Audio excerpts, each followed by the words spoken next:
नमस्कार साथियों, स्वागत है आपका हमारे YouTube चैनल में।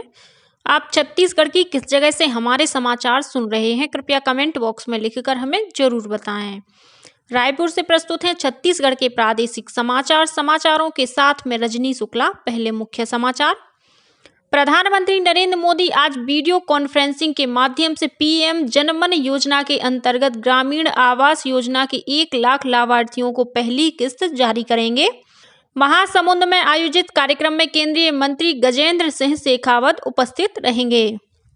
प्रधानमंत्री के आह्वान पर मंदिर तीर्थ स्वच्छता श्रमदान कार्यक्रम के तहत मुख्यमंत्री विष्णुदेव साय ने रायपुर के श्री राम मंदिर परिसर में सफाई अभियान में हिस्सा लिया। अन्य जिलों में भी सफाई अभियान चलाया गया। केंद्रीय मंत्री गिरिराज सिंह ने कोरबा में हुई समीक्षा बैठक में सामाजिक वानिकी को बढ़ावा देने के साथ ही ग्राम पंचायतों को सशक्त बनाए जाने पर दिया जोर। और मुख्यमंत्री ने बलरामपुर रामानुजगंज जिले में ताता पानी महोत्सव का शुभारंभ किया। अब समाचार विस्तार से। प्रधानमंत्री नरेंद्र मोदी आज वीडियो कॉन्फ्रेंसिंग के माध्यम से प्रधानमंत्री जनजातीय आदिवासी न्याय महाअभियान पीएम जनमन के अंतर्गत प्रधानमंत्री ग्रामीण आवास योजना के 1 लाख लाभार्थियों को पहली किस्त जारी करेंगे। वे इस अवसर पर कार्यक्रम के लाभार्थियों के साथ चर्चा भी करेंगे। महासमुंद में आयोजित पीएम जनमन कार्यक्रम में केंद्रीय मंत्री गजेंद्र सिंह शेखावत उपस्थित रहेंगे। गौरतलब है कि पिछले वर्ष नवंबर में पीएम जनमन की शुरुआत समाज के सबसे कमजोर जनजातीय समूहों के सामाजिक आर्थिक कल्याण के लिए की गई थी। प्रधानमंत्री नरेंद्र मोदी ने मंदिर तीर्थ स्वच्छता श्रमदान कार्यक्रम के तहत सभी धर्म स्थलों में सफाई का कार्य करने का आह्वान किया है। इसी कड़ी में कल रायपुर के बीआईपी रोड स्थित श्री राम मंदिर परिसर में मुख्यमंत्री विष्णुदेव साय ने सफाई अभियान की शुरुआत की। उन्होंने प्रदेशवासियों से आग्रह किया कि वे भी अपने आसपास के धर्म स्थलों, मंदिरों, गुरुद्वारों की सफाई करें। श्री साय ने कहा कि अयोध्या में राम मंदिर प्राण प्रतिष्ठा के दिन 22 जनवरी को रात में घरों में दीप जलाएं और ऐसा उपाय करें कि संपूर्ण वातावरण राममय हो जाए।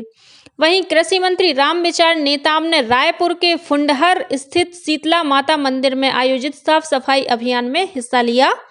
इधर विधायक पुन्नू लाल मोहले ने कल मुंगेली जिले के चकरभाटा स्थित महामाई मंदिर परिसर में सफाई की। उन्होंने ग्रामीणों से गांव और मंदिरों को स्वच्छ रखने की अपील की। इस बीच भारतीय जनता पार्टी की प्रदेश इकाई ने पूरे राज्य में मंदिरों, मठों और धार्मिक स्थलों में स्वच्छता अभियान शुरू किया है। इसी के तहत दुर्ग में कल कृष्ण प्रणामी मंदिर सहित विभिन्न मंदिरों में साफ सफाई की गई। मंदिर तीर्थ स्वच्छता श्रमदान कार्यक्रम के तहत केंद्रीय ग्रामीण विकास और पंचायती राज मंत्री गिरिराज सिंह ने कल कोरबा जिले के बालको स्थित श्री राम मंदिर परिसर में स्वच्छता अभियान में शामिल होकर परिसर की साफ सफाई के कार्य में सहभागिता दी। उन्होंने राम मंदिर में पूजा अर्चना कर देश और प्रदेशवासियों के लिए सुख, शांति, समृद्धि और खुशहाली की मंगल कामना की। इससे पहले कल कोरबा में केंद्रीय राज्य मंत्री ने पंचायत और ग्रामीण विकास से संबंधित अधिकारियों की समीक्षा बैठक ली। उन्होंने सामाजिक वानिकी को बढ़ावा देने के साथ ही ग्राम पंचायतों को सशक्त बनाए जाने पर जोर दिया।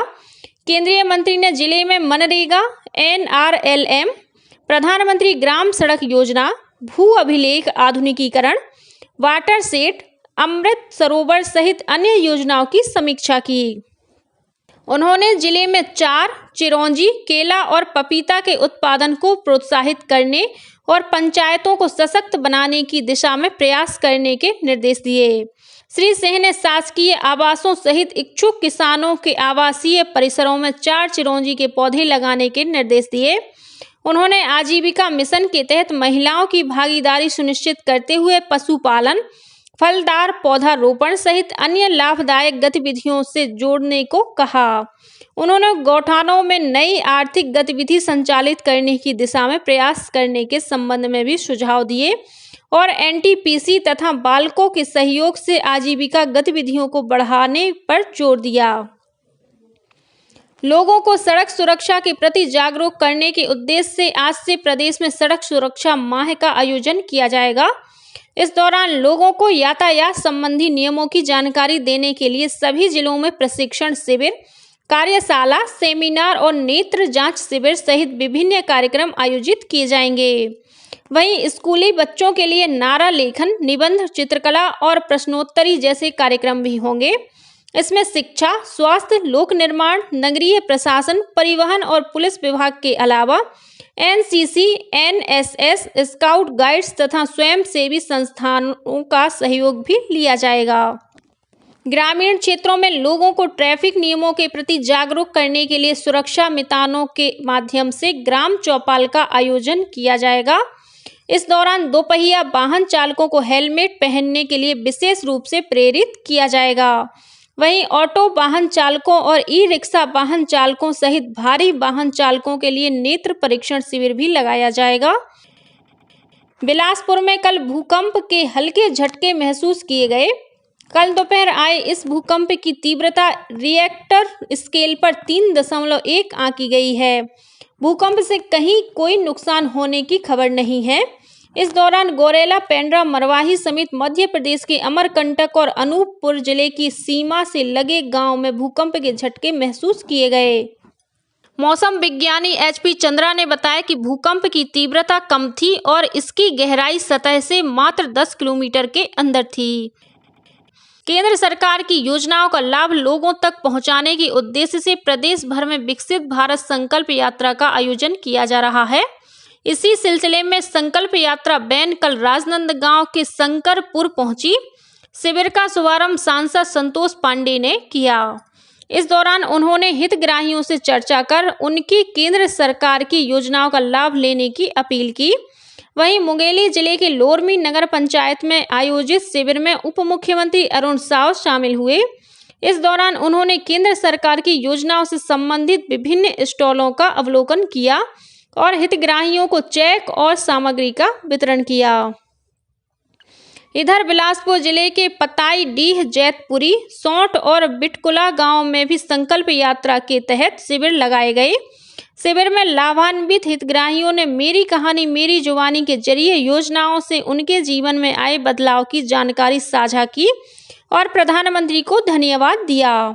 वहीं शक्ति जिले के पेंड्री, पिसौद, अमेराडीह सहित 11 गांवों में आज विकसित भारत संकल्प यात्रा के तहत शिविरों का आयोजन किया जाएगा। 29 जनवरी को प्रधानमंत्री नरेंद्र मोदी के 7वें परीक्षा पे चर्चा कार्यक्रम के लिए अब तक 2,26,00,000 से अधिक विद्यार्थी पंजीकरण करा चुके हैं, जो एक रिकॉर्ड है। शिक्षा मंत्रालय ने पिछले महीने 12 दिसंबर से इस वर्ष 12 जनवरी तक 6वीं से 12वीं कक्षा तक के विद्यार्थियों के साथ अध्यापकों और अभिभावकों से भी इस कार्यक्रम में भाग लेने के लिए MyGov पोर्टल पर ऑनलाइन आवेदन आमंत्रित किए थे। मंत्रालय ने बताया कि इस पोर्टल पर मिले प्रश्नों के आधार पर 2050 प्रतिभागी चुने जाएंगे। इन प्रतिभागियों को एक विशेष किट प्रदान की जाएगी। इस किट में प्रधानमंत्री की पुस्तक एग्जाम वॉरियर्स के हिंदी और अंग्रेजी संस्करण के साथ प्रमाण पत्र दिया जाएगा। इस वर्ष प्रधानमंत्री के साथ 4,000 से अधिक विद्यार्थी चर्चा करेंगे। ये कार्यक्रम दिल्ली के भारत मंडपम में होगा। बलरामपुर रामानुजगंज जिले में कल से तातापानी महोत्सव शुरू हो गया है। मुख्यमंत्री विष्णुदेव साय ने इस महोत्सव का शुभारंभ किया। इस मौके पर उन्होंने तातापानी को पर्यटन स्थल बनाने और यहां पर्यटन विभाग का मोटल शुरू किए जाने की घोषणा की। महोत्सव में कल मुख्यमंत्री कन्या सामूहिक विवाह योजना के अंतर्गत 400 जोड़े विवाह सूत्र में बंधे। इस अवसर पर मुख्यमंत्री ने नव विवाहित जोड़े को घरेलू सामान और 21-21 हजार रुपए का चेक प्रदान किया। 22 जनवरी को अयोध्या में श्री रामलला प्राण प्रतिष्ठा रामोत्सव के मद्देनजर छत्तीसगढ़ में जिला और विकासखंड स्तर पर भक्तिमय सांस्कृतिक कार्यक्रमों का आयोजन किया जाएगा। राज्य शासन ने इसके लिए सभी विकासखंडों को करीब 1,14,00,000 रुपए जारी कर दिए हैं। यह राशि कलेक्टर के माध्यम से संस्कृति विभाग के चिन्हारी पोर्टल में पंजीकृत मानस मंडलियों को उपलब्ध कराई जाएगी।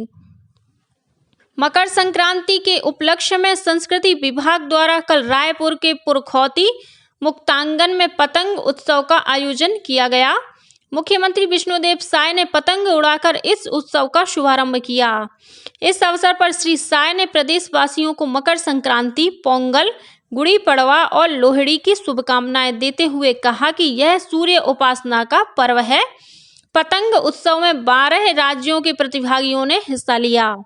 कार्यक्रम को संस्कृति मंत्री ब्रजमोहन अग्रवाल ने भी संबोधित किया। रायपुर के नेहरू उद्यान में कल से 3 दिवसीय फल फूल और सब्जी प्रदर्शनी शुरू हुई। कृषि मंत्री रामविचार नेताम ने इस प्रदर्शनी का उद्घाटन करते हुए कहा कि फूलों की खेती सहित नई तकनीक से फसल उत्पादन करने वाले उत्कृष्ट किसानों को सम्मानित किया जाएगा। साथ ही लाभकारी और प्रमुख फसलों को चिन्हांकित कर उन्हें बढ़ावा दिया जाएगा। कार्यक्रम में श्री नेताम ने फल फूल और सब्जी प्रदर्शनी की विजेता प्रतिभागियों को सम्मानित किया।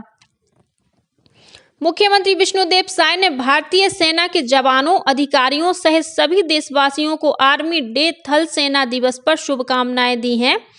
मुख्यमंत्री ने अपने शुभकामना संदेश में कहा है कि वीर जवान हर परिस्थिति में भारत माता की रक्षा में खुद को समर्पित करता है। शांति काल, युद्ध काल और संकट के समय हमारी सुरक्षा, राहत और बचाव के कार्यों में भारतीय सेना के योगदान को कभी भुलाया नहीं जा सकता। उनके अदम्य साहस और वीरता और बलिदान को नमन है। और अब कुछ अन्य खबरें संक्षेप में। शहरी स्वच्छता के अंतर्गत युवाओं की संस्था बंच ऑफ फूल्स के कल नगर निगम और रायपुर स्मार्ट सिटी के साथ मिलकर राजधानी के प्राचीन नरैया तालाब और नरहरेश्वर मंदिर परिसर की साफ सफाई की। शहरी स्वच्छता के अंतर्गत युवाओं की संस्था बंच ऑफ फूल्स ने कल नगर निगम और रायपुर स्मार्ट सिटी के साथ मिलकर राजधानी के प्राचीन नरैया तालाब और नरहरेश्वर मंदिर परिसर की साफ सफाई की। रायपुर के सट्टू स्थित शासकीय औद्योगिक प्रशिक्षण संस्थान में आज सुबह 9 बजे से प्लेसमेंट कैंप का आयोजन किया जाएगा। महासमुंद पुलिस ने ओडिशा सीमा से लगे सिंघोड़ा थाना क्षेत्र में एक वाहन से करीब 8 किलो सोना बरामद किया है, जिसका मूल्य लगभग 5 करोड़ रुपए बताया गया है। इस मामले में पुलिस ने 5 आरोपियों को गिरफ्तार किया है। शक्ति जिले के सेंद्री गांव में अज्ञात वाहन की चपेट में आने से मोटरसाइकिल सवार एक युवक की मौत हो गई, वहीं एक अन्य घायल हो गया। घटना के बाद आक्रोशित ग्रामीणों ने चक्का जाम किया। कोरबा जिले के चेतमा गांव में ट्रेलर की चपेट में आने से मोटरसाइकिल सवार एक युवक की मौत हो गई। पुलिस ने ट्रेलर चालक को गिरफ्तार कर लिया है। और कोंडागांव जिला प्रशासन में धान के अवैध परिवहन के मामले में 2 वाहनों से करीब 200 क्विंटल धान बरामद किया है। इसी के साथ छत्तीसगढ़ के समाचारों का ये बुलेटिन समाप्त हुआ। नमस्कार।